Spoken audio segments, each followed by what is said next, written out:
শোন, আমাকে বেশ কিছু বিছুটি পাতা এনে দে তো। সে কি গো দাদু? আরে আমার খুব জরুরি দরকার। আচ্ছা।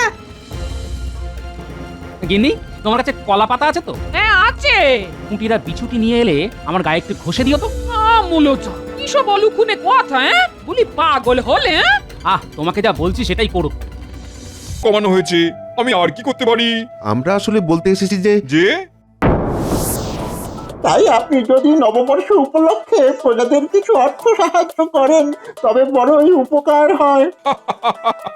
তাহলে এই কথা, খাজনা কমিয়েছি সেটা বড় কথা নয়, ভেবেছো কি তোমরা? না মানে বিপদে পড়লে আর কার কাছে যাব হুজুর? তোরা তো আমাকে এ কথা একবারও বলিসনি যে তোরা নবাবের কাছ থেকে অর্থ চাইবি। হুজুর, সরাসরি অর্থ না দিয়ে সবাইকে যদি পরবার কাপড় দিতে পারেন তাহলেও হবে। প্রজাদের সবার পরার মতো ভালো কাপড়ও নেই। আমাকে বোকা বানাতে গেলে গডান নেবো। তাঁতিদের কাছে কাপড় নেই? এক্ষুনি তোমরা বললে বণিকেরা আসেনি তাই কাপড় তোমাদের বিক্রি হয়নি। আগে হ্যাঁ হুজুর। সেই কাপড় আর বিক্রি করার দরকার কি? নিজেরাই পরো। হ্যাঁ ওরে তোরা যা যা, হুজুর তোদের উপায় করে দিয়েছেন, এখন যা। এখনো দাঁড়িয়ে থাকলে এরপর গরদান চলে যাবে।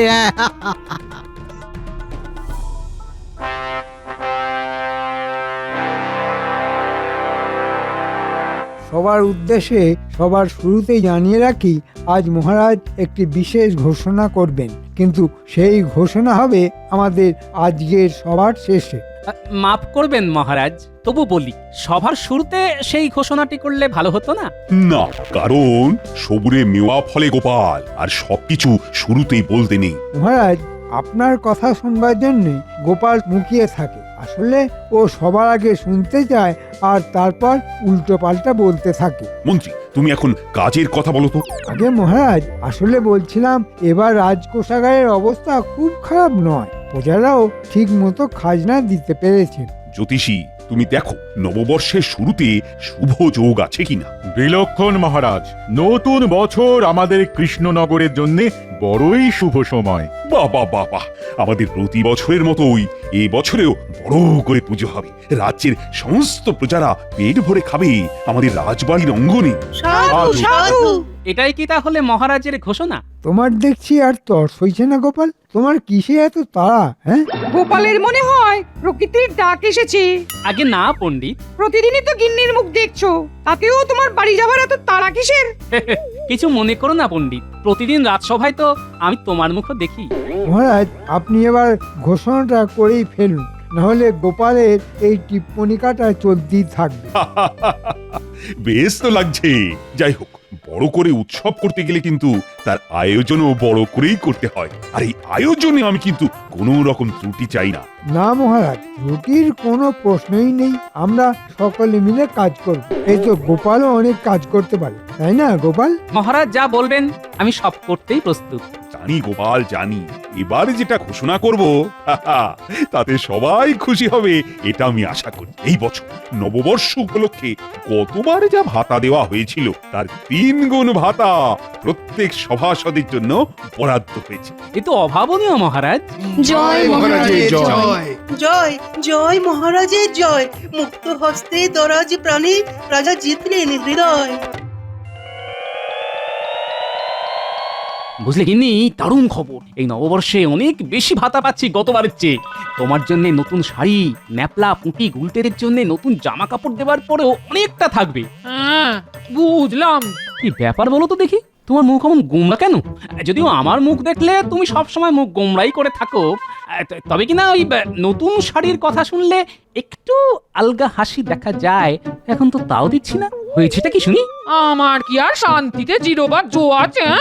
আহা, কি হয়েছে সেটাই বলো না। বাপের বাড়ি থেকে চিঠি এসেছে, তাই মন খারাপ। হ্যাঁ। কেন, কি লেখা আছে চিঠিতে? লেখা আছে ওদের অবস্থা একেবারে খারাপ, চাষাবাদ একদম ভালোভাবে হয়নি। হ্যাঁ, তাই নববর্ষে ওরা নতুন কিছু কিনতে পারবে না, কোনোভাবে চলবে ওদের।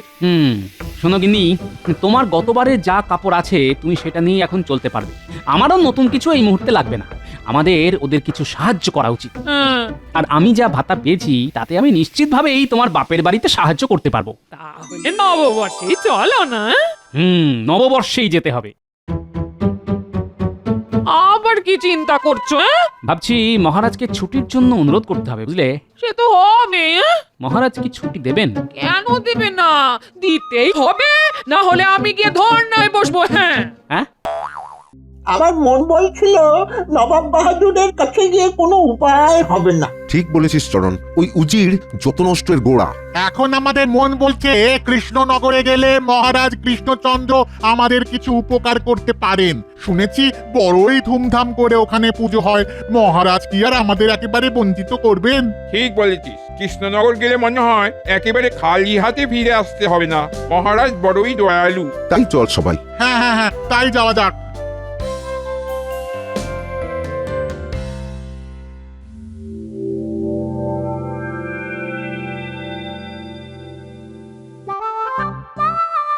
ভাতা পেয়ে দেখছি গোপাল একেবারে সভা শুরুর মুখে ঠিক সময়ে হাজির। কি করব মহারাজ, আমার মতো এই অভাগার দর্শন না পেলে যে আপনি বড়ই চিন্তিত হয়ে পড়েন। তা ঠিক। কিন্তু মহারাজ, এই অভাগার একটি আর্জি ছিল। আচ্ছা আচ্ছা, বলো বলো বলো শুনি। আমার নববর্ষের দিনটিতে ছুটি চাই মহারাজ। আরে সেদিন তো ছুটির দিন, সবাই পুজোতে আনন্দ করবে। না মহারাজ, আমি বিশেষ কারণে ওই দিন থাকতেই পারবো না। বাহ গোপাল, ভাতা পেলে আর অমনি ছুটি চাইলে? হ্যাঁ, গিন্নিকে নিয়ে কোথাও ঘুরতে যাওয়া হচ্ছে বুঝি? জানি মন্ত্রী ব্যাগরা দেবে, কিন্তু দানের কথা মুখ ফুটে বলতে নেই, তাতে ওটি আর দান থাকে না। তাই কিছু বলবো না। কি হলো গোপাল, তুমি কেন ছুটি চাইছো? আরে কারণটা তো বলো। মাফ করবেন মহারাজ, একটি বিশেষ কারণ, কিন্তু আমি সেটি বলতে পারবো না। এই কারণ বলা যায় না মহারাজ। বেশ বেশ, তুমি যখন বলতে চাইছো না, তখন আমি আর জানতে চাইবো না। তুমি ছুটি নাও, আমি মঞ্জুর করছি। তবে তুমি থাকলে আমার খুব ভালো লাগতো। তোমার ছুটি নিয়েও আমি বার করছি গোপাল। এমন খেলা খেলবো যে তোমার মঞ্জুর হওয়া ছুটি না মঞ্জুর হয়ে যাবে।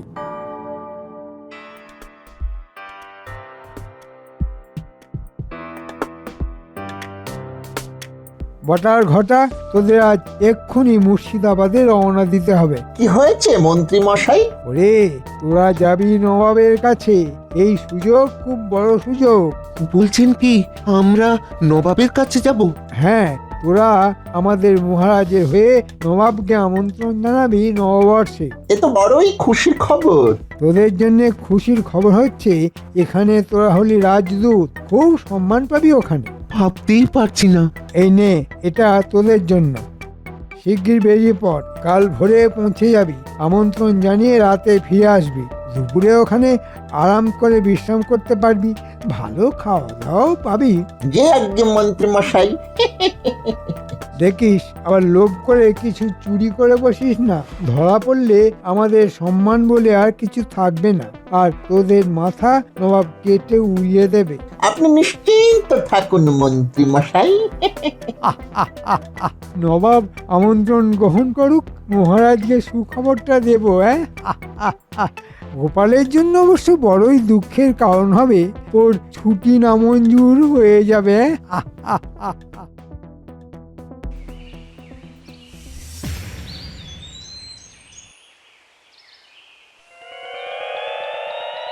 মহারাজ, গোপাল এখনো রাজসভাতে এসে পৌঁছায়নি, কিন্তু একটি বিশেষ সুখবর দেওয়ার আছে। তুমি সুখবরটা এক্ষুনি ঘোষণা করো। হ্যাঁ মহারাজ, আমি এক্ষুনি ঘোষণা করছি। তবে আপনার কাছে মার্জনা চাইছি যে আপনার অনুমতি ছাড়া আমি একটি কাজ করেছি। তবে আমি বিলক্ষণ বিশ্বাস করি যে আপনি খবরটি শোনার পর আমাকে ক্ষমা করবেন। কি খবর? খবরটি শুনলে আপনি খুবই খুশি হবেন মহারাজ। মন্ত্রী বলে ফেলো। মহারাজ, আপনি একদিন বলেছিলেন যে নববর্ষে আমাদের যে পুজো আর অনুষ্ঠান হয় তা নবাবকে দেখাতে পারলে আপনি খুব খুশি হবেন। বটে, তা বলেছিলাম মনে হয়। মহারাজ, আমি নববর্ষের অনুষ্ঠানে নবাবকে আমাদের কৃষ্ণনগরে আমন্ত্রণ জানিয়েছি। নবাব সেই আমন্ত্রণে সম্মতি দিয়েছেন। নবাব আসছেন তাহলে। খুশি আমি হলাম, তবে আমাকে পূর্বেই জানানো উচিত ছিল। যাই হোক, এখন কথা হচ্ছে নবাবের আতিথেয়তার যাতে কোনো ত্রুটি না হয়, সেদিকে কিন্তু সবাইকে লক্ষ্য রাখতে হবে। ঠিক বলেছেন মহারাজ, কিন্তু গোপাল তো এখনো এসে পৌঁছল না মহারাজ। না, আজ বড্ড দেরি হয়ে গেছে। কি এরা কারা? দেখে তো এখানকার লোক বলে মনে হচ্ছে না। আগে মশাইদের কোথা থেকে আসা হচ্ছে? আমরা মুর্শিদাবাদ থেকে আসছি। ও বাবা, অনেকটাই তো দূর। তা এইভাবে হেঁটে আসা হচ্ছে বুঝি? কিছুটা পথ নৌকা আর গরুর গাড়িতে এসেছি। তা এখানে আসার উদ্দেশ্য জানতে পারি? আমরা মহারাজ কৃষ্ণচন্দ্রের সঙ্গে দেখা করতে এসেছি। আপনি কে? আমি আমি মহারাজের ভাঁড়, গোপাল ভাঁড়। চমৎকার চমৎকার, আমরা ধন্য হলাম। আপনার অনেক নাম শুনেছি। তাই বুঝি? তা তোমাদের আসার উদ্দেশ্যটা যদি জানতে পারতাম তাহলে হয়তো বা আমি তোমাদের কিছু সাহায্য করলেও করতে পারতাম। আমরা বড়ই নিরুপায় হয়ে মহারাজের কাছে এসেছি।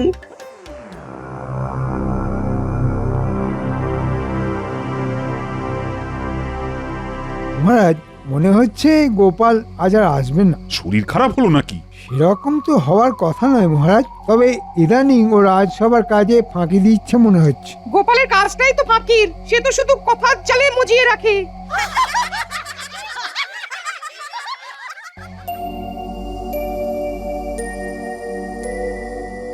তোমাদের সব কথাই শুনলাম।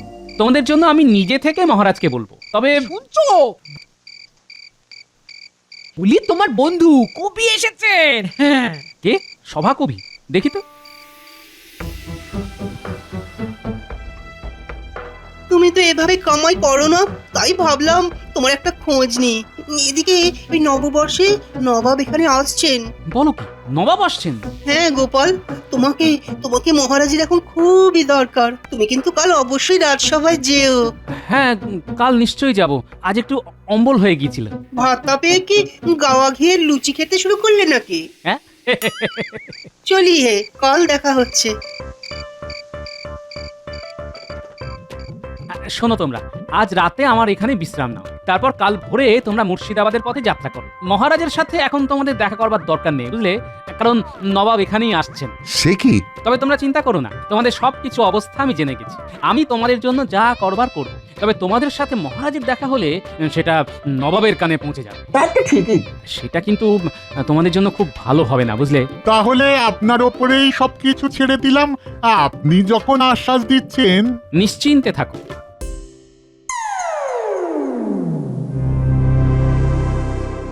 এই যে গোপাল, মন্ত্রী আমাকে না জানিয়ে নবাবকে আমন্ত্রণ করেছে নববর্ষে। শুনেছি মহারাজ। এই অবস্থায় তো তোমাকে আমি আর ছুটি দিতে পারছি না গোপাল। কিন্তু মহারাজ, আমি তো বলেছিলাম বিশেষ একটি কারণেই আমি ছুটি চাইছি। দেখো গোপাল, নবাব আসছেন, এর থেকে আর বড় কোনো কারণ থাকতে পারে না বলেই তো আমি মনে করছি। আজ্ঞে মহারাজ। ঠিক আছে ঠিক আছে, তুমি এখন বাড়ি যাও, তৈরি হয়ে রাজসভাতে এসো।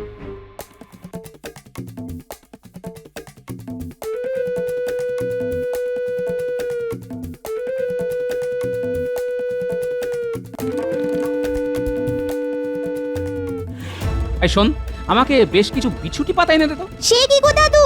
হ্যাঁ রে, আমার খুব জরুরি দরকার। আচ্ছা, গিন্নি, তোমার কাছে কলা পাতা আছে তো? হ্যাঁ আছে। কুটিরা বিছুটি নিয়ে এলে আমার গায়ে একটু ঘষে দিও তো।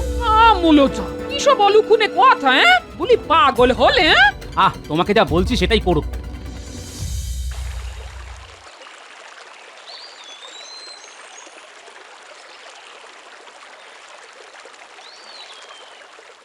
গোপালের কি হলো মহারাজ? আজও দেরি? আরে আজ সকালেই আমার সাথে দেখা হয়েছে, সময় মতো চলেও আসবে বলেছে।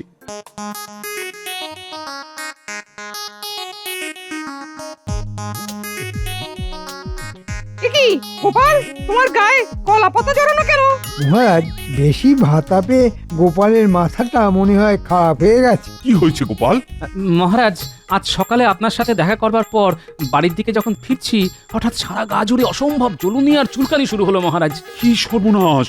বাড়ি পৌঁছে দেখি সারা গা জুড়ে লাল লাল গোলাকার দাগ বেরিয়েছে। আমার গিন্নি বলল, এ তো বসন্ত রোগের লক্ষণ। এই দেখুন, দেখুন কি অবস্থা। ওরে বাবারে! আচ্ছা ঠিক আছে গোপাল, আর দেখতে চাই না। মহারাজ, এটি দেখে আমারও বসন্ত রোগের লক্ষণ মনে হচ্ছে। মহারাজ, গোপালকে এক্ষুনি বাড়ি চলে যেতে বলুন। এ ভয়ঙ্কর ছোঁয়াচে রোগ। সামলে সামলে সবাই। ও গোপাল, তুমি এক্ষুনি বাড়ি যাও, পুরো সুস্থ হয়ে তবেই আসবে। রাজবৈদ্য, তুমি গোপালের জন্য বেশ ভালো দেখে পাচন তৈরি করো তো, ওকে খাইয়ে সুস্থ করতে হবে তো। যথা আজ্ঞা মহারাজ। আমি তাহলে এখন আসি মহারাজ। যাও যাও, আর দেরি করছো কেন? গোপাল, বাড়ি যাও বাড়ি যাও, আর সাবধানে থেকো, সুস্থ তুমি হয়েই যাও। হ্যাঁ হ্যাঁ, যাও যাও যাও যাও শিগগির।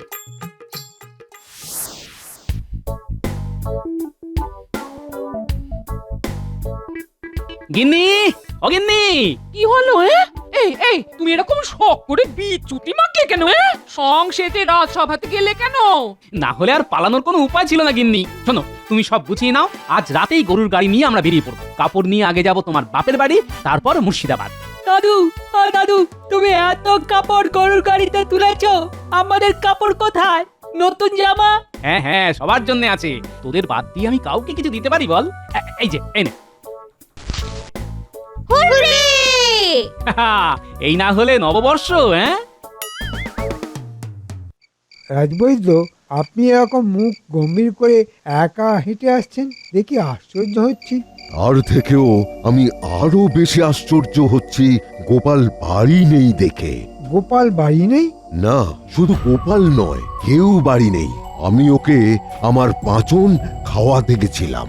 ও ঠিক আছে, আপনি বাড়ি যান। কি জ্বালা! তোরা তো অনেকের খবর রাখিস, গোপালের কোনো খবর তোদের কাছে আছে? দুদিন আগে 4 জন লোক গোপালের বাড়িতে রাত্রে ছিল, তাদের আগে এখানে দেখিনি। আর আজকে দেখলাম গোপাল গরুর গাড়িতে গিন্নিকে নিয়ে কোথাও একটা গেল। গরুর গাড়ি পুরো জিনিসপত্রে ভর্তি, কি লোভ হচ্ছিল। গোপাল কি গায়ে কলা পাতা জড়িয়েছিল? কই না তো। বড় ফাঁকি দিয়ে পালিয়ে গেলে গোপাল। গিন্নির সাথে দেশ ভ্রমণ আর এদিকে বসন্ত রোগের বাহানা। দাঁড়াও, নবাবের কাছে তোমার অবস্থা খারাপ করছি।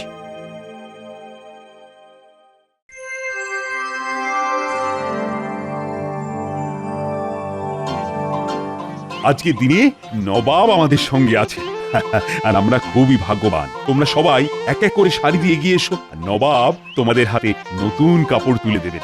নবাব বাহাদুরের জয় হোক। এরা তোমারই প্রজা কৃষ্ণচন্দ্র, তুমি তুলে দাও।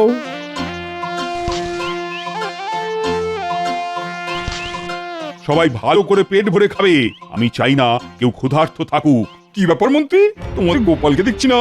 অবশ্য আমি শুনলাম তার নাকি বসন্ত হয়েছে। গোপাল তো ইচ্ছে করে আসেনি নবাব বাহাদুর, কারণ আপনি এসেছেন। এর মানে কি?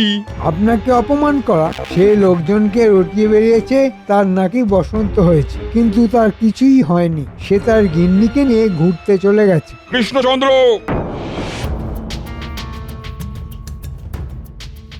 কি হয়েছে নবাব সাহেব? তোমার ভাঁড় ওই গোপালের এত স্পর্ধা হয় কি করে যে আমি আসছি জেনেও সে অনুপস্থিত, সে তার গিন্নিকে নিয়ে ঘুরতে গেছে? এটা তো আমার অপমান। সে ইচ্ছে করে করেছে। আমি তো ভেবেছি তার বসন্ত হয়েছে, আর শুধু আমি কেন, সবাই তো তাই জানে। মন্ত্রী, তুমি কি জানো? মহারাজ, গোপাল বসন্ত রোগের বাহানা করে গিন্নিকে নিয়ে গরুর গাড়িতে করে কোথাও চলে গেছে। আমাকে বটা আর ঘটা বলেছে, ওরা দেখেছে।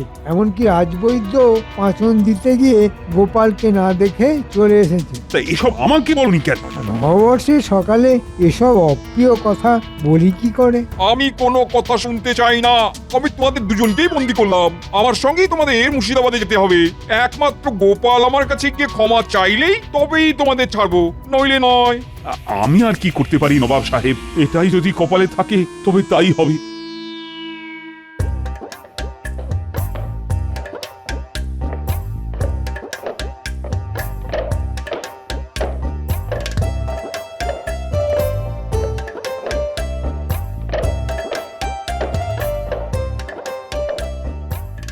তোমাদের সবার জন্য আমি নববর্ষের প্রীতি উপহার নিয়ে এসেছি। তোমরা গ্রহণ করলেই আমি আনন্দ পাবো। গোপাল মশাই, আপনি কথা রাখবেন আমি জানতাম। সবাই শোনো, এই চরণ তোমাদের সবার দুর্দশার কথা আমাকে বলেছিল কৃষ্ণনগরে। তখনই আমি ঠিক করেছিলাম তোমাদের সবার মুখে হাসি ফোটাবো এই নববর্ষে। চলে আসো ভাই সব, তোমাদের জন্য আমার ছোট্ট উপহার নিজে হাতে করে নিয়ে যাও।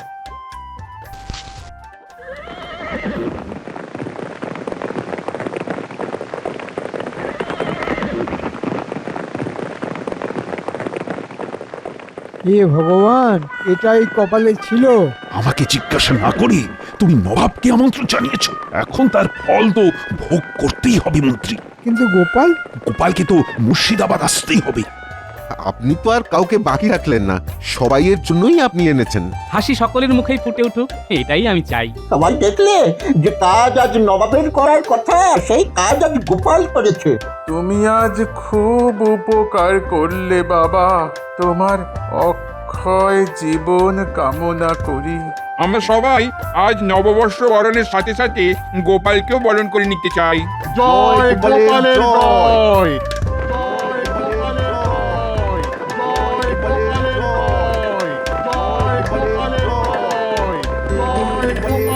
ও কিসের জয়ধ্বনি?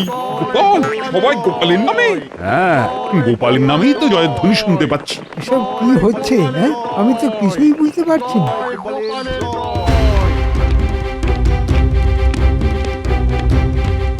মহারাজ এসেছেন? এসব কি গোপাল? আমি কৃষ্ণনগরে গেলাম আর তুমি মুর্শিদাবাদে চলে এলে। তুমি কি মুর্শিদাবাদ দখল করতে এসেছো? তোমার তো গর্দান নিতে হবে।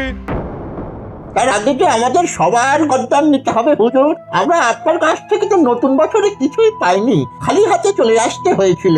আর আজ আমাদের অনুরোধে গোপাল মুর্শিদাবাদে এসে সবাইকেই নতুন কাপড় জামা দিয়েছে। তাহলে আমরা কেন গোপালের নামে জয়ধ্বনি করব না? বেশ গোপাল, তুমি ভালো কাজই করেছো, তোমাকে আমি ক্ষমা করছি। কিন্তু মন্ত্রী, তুমি যে বললে আমাকে অপমান করার জন্য গোপাল চলে গেছে। না মানে বটা ঘটা বললো আর কি। তুমি হচ্ছে আসল শয়তান। আমি রাজা কৃষ্ণচন্দ্র আর গোপালকে তার কাজের জন্য অভিনন্দন জানাচ্ছি, আর মন্ত্রী তোমাকে আমি বন্দি করছি। মহারাজ, ওরে বাবা রে, হায় হায় হায় হায়, আমাকে ছেড়ে দিন, আমাকে ছেড়ে দিন মহারাজ, আমাকে ছেড়ে দিন, আমাকে ছেড়ে দিতে বলুন না। আমার আর কিছুই বলার নেই। মহারাজ, আমি আপনার কাছেও মার্জনা চাইছি, কিন্তু আমার যে আর কোনো উপায় ছিল না মহারাজ। জানি গোপাল, তোমার কোনো তুলনাই নেই। এই সকলে মিলে বলো, জয় গোপালের জয়, জয় গোপালের জয়। জয় গোপালের জয়। জয় গোপালের জয়। জয়